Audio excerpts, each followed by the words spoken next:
Welcome to Your Need to Know. I'm your host, Catherine Reed, and joining me today is Beth Tudan, who is the Executive Director of the League of Women Voters of the Fairfax area. Thank you for being here, Beth. Thank you, Catherine. Glad to be here. So the last time we spoke, you were doing a lot of work in the area of youth engagement. Yes. And that was because you are the past president of the Fairfax County Council of PTAs. That's right. So you clearly saw an intersection between getting young people involved and particularly registered to vote. And that was a massive undertaking you had. Right. Tell us a little bit about how that worked out. Well, so as I said last time, I found out that my oldest son, when he was graduating from high school in FCPS, that he did not get registered.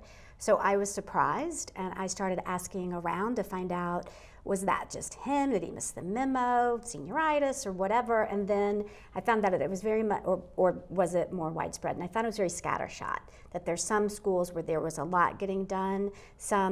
One teacher might take it on and it was really good, but others might not. So, and there's a lot with voter registration. It sounds simple, but there's a lot to know about it, and so things can get complicated. So I worked with my school board member, with FCPS, the social studies department, and various people to create this program. So in 2016 to 2017, there were about 1,600 students registered to vote in FCPS. Last year with the Fairfax County PTA and the League of Women Voters, we teamed up and created a challenge, and just to challenge the high schools. And to register as many students as possible, and we had 5,000. 5,000, and so this was basically a competition based on the percentage of eligible students per school. Per school, and right. So the winning high school was Hayfield High School, yes, which is really impressive, and I think more so because they have such an international population of students. They do. Right. And we have a lot of international students scattered throughout the high schools here in Fairfax County. Right. But Hayfield definitely has a high percentage of international students. Right. Clearly they were very motivated. Yes, so we did try to subtract the numbers to make it even, because there's some schools that have a lot of students who aren't citizens yet, and then there's some who have very few. So we didn't think it was, and you have the huge schools, right, as the secondary schools, and you have a smaller school. So we did it on the percentage. So we basically looked at the ESL population and subtracted that out. Right. Thinking, well, they're not U.S. citizens, right? And we aren't going to ask what citizenship is and that sort of thing. So that was how Hayfield just did a really fabulous job. That they have a teacher. I just have to have a shout out to their chair, Doug Zywall, who's also a league member, and so men can join the league. And he is so enthusiastic that he works with us, and there's no stone unturned. He'll also, the teachers and faculty staff, they're not counted in the totals, but he makes sure that they're registered as well. That's fantastic. And so you're doing it again this year? Yes. And I think the state has taken up this flag as well. I've heard that across the entire Commonwealth of Virginia, they are encouraging voter registration in the high schools. Yes, so there is a governor's challenge this year. So it was something that Terry McAuliffe started a couple of years ago, working with the League and Inspire Virginia and some other groups. There's a Virginia 21, and to try to register more students. So we're offering what we've developed to other groups and other leagues around the Commonwealth, and other groups. A lot of groups from Moms Demand Action also have contacted us and said, what can we do? And so with an FCPS, we're going into the schools. We'll go to the schools, we'll go to classrooms, we'll go to lunchrooms, but other ones we'll just show them how to. We'll send all the information on our flyer, and tailor it to them and show them how they can create their own URL. Because the one thing that the state of Virginia does, it's one of 2 states that lets a third-party group like the League of Women Voters, create a unique URL. And so we have one, so if anyone clicks on it, we know it's League of Women Voters. We can have it for Virginia, we have it for Fairfax, but we have them specifically for Fairfax, and it would be / Hayfield, right, secondary, and Fairfax High School, Madison High School, Langley, et cetera. So anyone can click on that, and then their school gets credit as well. There's been a lot more interest in students registering to vote since the Parkland shooting. That's true. Because there was a bus tour this summer. Some That's of the Parkland right. students went Right. around, and so registering young people who had never voted before, first-time voters. Right. So do we have a sense, or at some point will we have a sense of how many of these brand new voters voted in the midterms? I don't have those numbers, but I would like to get them. I would too. I'm kind of curious because midterms are generally a low voter turnout. Right. But they weren't this year. Right. There was a huge turnout for midterms. So I was looking, VPAP had some statistics, and at first I thought, oh, this is great. This is showing the percentage, but then I looked at it more closely, and I realized, no, it was showing the percentage of the Gen X or baby boomers or millennials, et cetera, who voted for which party, but it didn't say how many voted. Right. So I would really love to have that number, because what we're also trying to do is not just registering the students. That basically is like having your driver's license. And when there's some principals or teachers who are a bit reluctant because of the current political climate, that they may be reluctant to do voter registration because they think, oh, it's too political. But it's really not. It is a political process, but it doesn't, and you can't drive if you don't have a driver's license, and you can't vote unless you have your voting license, which would be voter registration, in that sense. Just trying to, so really it's empowering them with the right to vote. Without making a statement on for whom how they should exactly. vote. Exactly. And the fact of the matter is, this is democracy with a little d. Yes. And in a democracy with a little d, everybody has to participate in the process for it to work as designed. That's right. That's right. And so we talk to the students, we talk about nonpartisan issues, we ask them what's important to them. Would they want, and we also ask them, we have an exercise where we ask them all to stand up to vote, and then we split them in half, and we say you represent ages 18 to 29, and half sit down. Well, you're the half who didn't. We ask, what are you? They're the half that didn't register to vote, and then we split them in half again. Another, a quarter of the group sits down, and what are they? They registered but didn't vote. Ah, right. So you're visually showing them the number as it gets smaller and smaller and smaller. And then the quarter left standing are the ones who voted, but that's a presidential election. So then we have a couple more sit down, and that's a midterm. And then you have a couple more sit down because we're Virginia. We are, Virginia's for voters. We vote every year. We and sure so do. You get, and sometimes more than once a year. Right. Because when you talk about municipal elections, city council, town council races, there are so few people who end up determining who sits on a town council or city council. Exactly. Because you have Virginia a couple of years ago passed a law so that those towns could move their election to November, and Herndon did that in Fairfax County, but Clifton, Fairfax City, and Vienna still stayed in May. We sure did. Yeah. And it presents its own set of problems as far as awareness, because people are not expecting to vote in May. Yes, yes. And so we try to give the students, we talk to them about, well, so if so few of you end up voting, what does that mean? And what does that have to do with student debt? That $1.5 trillion of student debt, with the cost of college. Who's still voting, right? It's the people over 55. And what are their concerns? How is that being met versus yours? But then why wouldn't you vote? What are the obstacles? And part of it, when someone is over 55, they most likely have a stable life where they're living, and they know where their precinct is. They figured that out by now. Whereas for younger people, they don't know where their precinct is. They don't know how to do an absentee ballot. They've never heard of a stamp. Yeah, right. How do I write a check? I mean, we were talking about this not long ago. They don't need a check, but I mean, they do for this. But, but in general, where do I get an envelope? Where do I find a stamp? Who has stamps? Who has stamps? And, But there are some skills that boomers, Gen Xers take for granted. That millennials are like, I've never had to do this before. Exactly. And then they delay, and then they don't get it in time. There are a lot of things in Virginia that are easy about registering to vote and about voting, but you need to know the process, and there are things that can really stump people. And so we want to really empower them with the knowledge so that they know how to register, how to tell their friends to register, and how to get the information. So we're working with students who need volunteer hours, but what we're doing is we're trying to empower them, not just for this election, but for the future. So we have them come to the office and we look up Vote 411, which is the National League's website, and they put in their address, and then they find out they find out where their precinct is. They can check to see if they're registered to vote.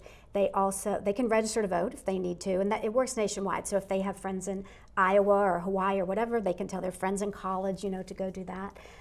They also get their personalized ballot, and it has a comparison. So the candidates enter in the league asks questions, several questions, and the candidates enter in all the information themselves. So the league doesn't edit it at all. So if there are typos or anything, we just leave it as is. We leave it. And then in Fairfax, we print a voter's guide too that we have online and produces a PDF. But with the students, I had that printed out. And so we looked at that and some other league publications. And the students then started comparing the candidates and reading the answers. And was that what they expected them to be, what they'd heard about them? And then we watched some of the candidate forums. Some came to the candidate forum. We actually had 2 Hayfield students who were student moderators at the candidate forum for the 8th district. So we hope to do more and more of that in the future to get the students engaged and to realize how accessible it really is, how much their vote can count, how much their voice can count. Because we've talked to students that they don't end up voting because they then don't feel they know enough information. And so by showing them that all of this is here, and it doesn't take all that long to read it and to really do the research, then they feel, good about it. And they can tell other people who, also have the same questions about it. And then in Fairfax County, we say really the median wait time is about 10 minutes when you go vote in person. Now it can vary, but a lot of times it's just very quick. I think one of the key things here that I hear as you're talking is teaching them the habit of voting. Yes. And this is the thing that people in the greatest generation and the boomer generation have over young people, which is they wouldn't consider ever not voting. Right. And so people coming up have to realize that those are the people who will march to the polls in every election every time. So young people have to start engaging in the habit of good voting. Right. So when we come back from this break, we are going to be talking with Beth Tudan of the League of Women Voters about how we're engaging young people. So join us after the break.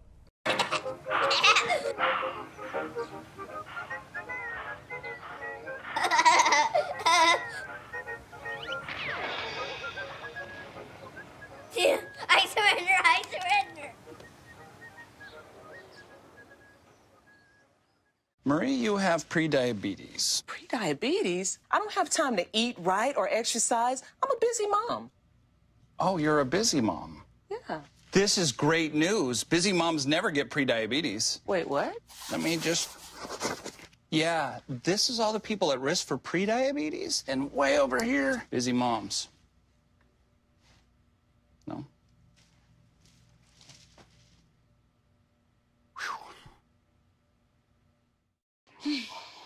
So how was work?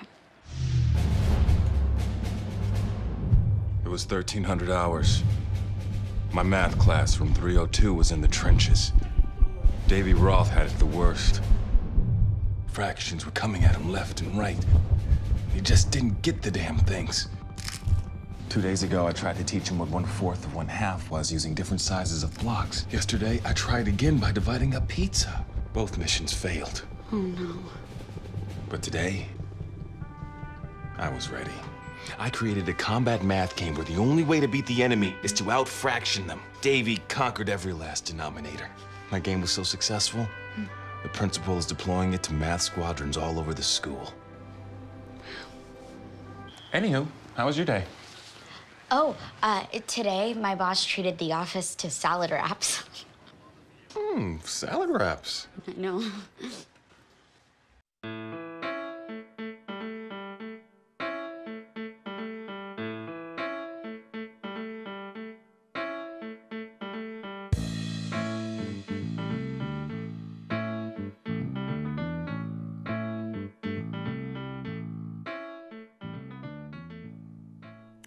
Welcome back to Your Need to Know. I'm your host, Catherine Reed, and joining me today is Beth Tudan, who is the Executive Director of the League of Women Voters in the Fairfax area. Thank you so much for being here, Beth. Thank you. So I'm captivated and fascinated by the various ways in which you are drawing young people in and helping them to learn good voting habits, helping them to understand how easy it is to find the information to be an informed voter. Right. And so going forward, how do you intend to scale this? I mean, you're doing this in the Fairfax area. Right.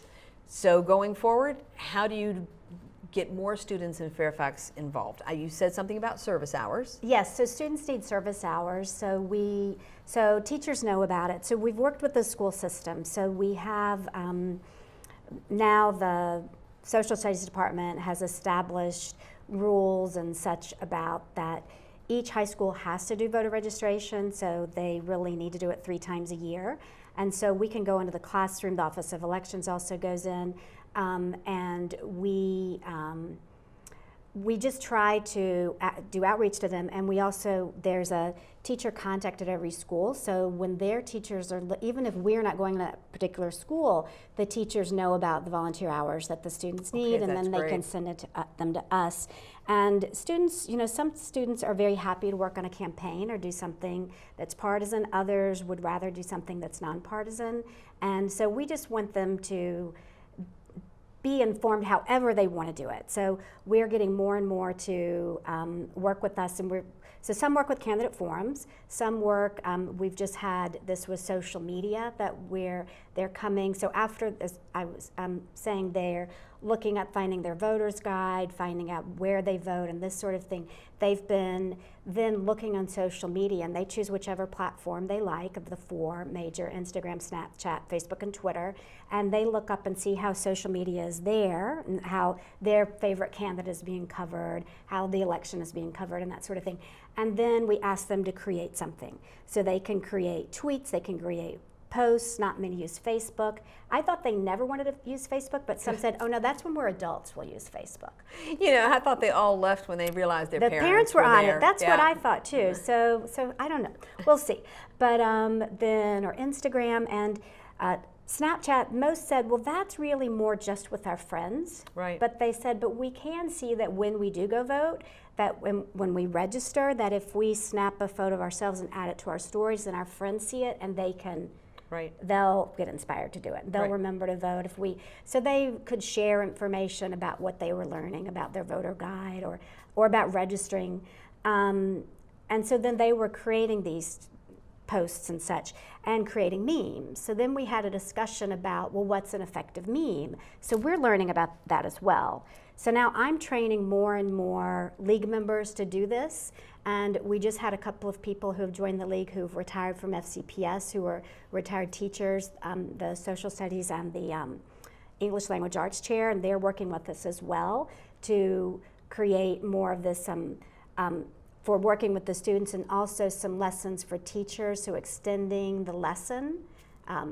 So you're basically talking about tools of engagement in the classroom. Yes, well, it can be in the class, so they'll work with tools of engagement in the classroom, and also empowering students so that in the future, just throughout their lives, creating good habits as voters, knowing where to find information, they can make up their own minds so that they'll actually go vote. And we got into in-depth discussions with a lot of students about absentee voting, because they didn't know where to get an absentee ballot. They didn't know, if you live in Fairfax County, do you vote in Fairfax County when you're in college? Do you vote when you're going to school? Where you go to school? What can you do? So we talked about that. We talked about what kind of ID do you need to vote, that their FCPS ID works, but only for a year after they graduate. And a Virginia driver's license works, a Vermont driver's license doesn't, has to be Virginia. Your NASA license would work. I asked, so would your VCU ID work? Would your NOVA ID work? UVA, what about Harvard? Right, it has to be Virginia. It does, Harvard won't work, so nope. Stay in state. It has to be Virginia. So anyway, so that they will know that, and then they can teach other people, and so.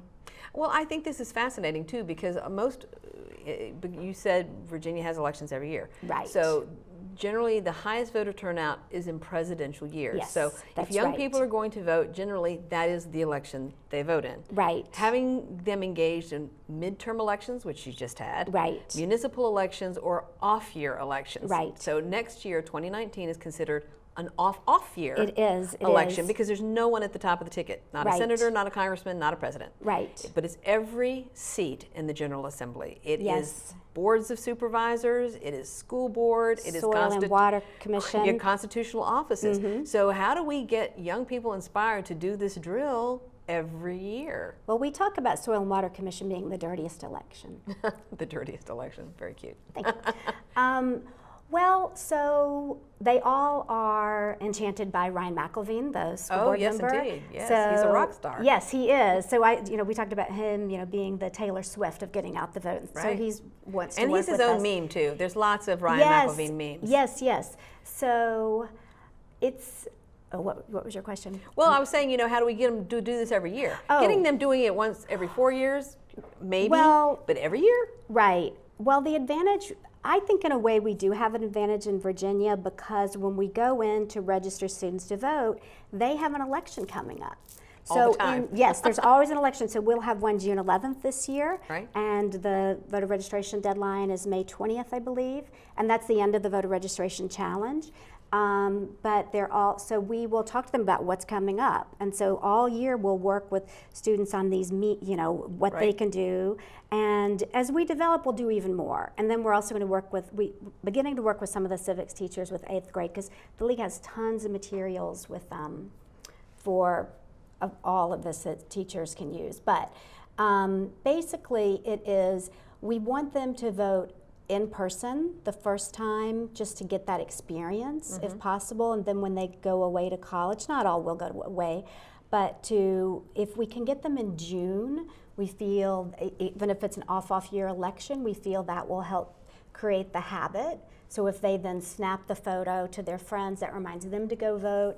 And so it's just explaining to them what the power is, that their voice is their power. We ask them, do you want your parents to make every decision for you? Do you want your grandparents? Because if you're not showing up to vote, you're allowing others to always make that decision. And maybe they always agree with their parents and grandparents, that's fine. But it's really their voice and their numbers that we want them to understand. So when we do that visual in the classroom where just a few are left standing, then we have older people come stand up and well, we always vote.